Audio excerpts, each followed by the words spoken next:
Балалар, қазір мен жиынтық бағалау жіберем, соны былай жасайсыздар.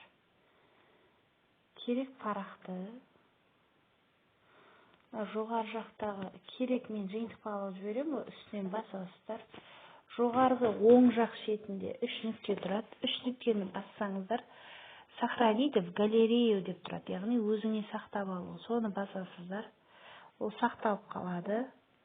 Одан кейін шығасыздар да галереяға кіресіздер. Галереяның ішінде жаңағы сақталған парақты тауып аласыздар. Мінекей. Енді төменгі жағында қалам бар. Қаламды басасыздар. Әр соткада әртүрлі, бірақ қалам болуы мүмкін. Енді мына жерде әртүрлі белгілер тұр. Қаламды тауып, бояуды тауып аласыздар. Енді мына жерде қаламның түрлері бар. Маркер, ручка, қалың жұқа жазуы бар. Осыны таңдайсыздар. Мына жерден түс таңдауға болады.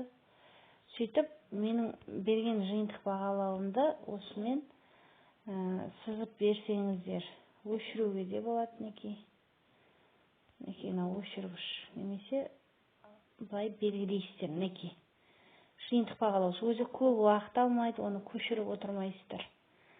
Осылай жасайсыздар да, жоғары жағында, оң жағында сохранить, сбросить деп тұр.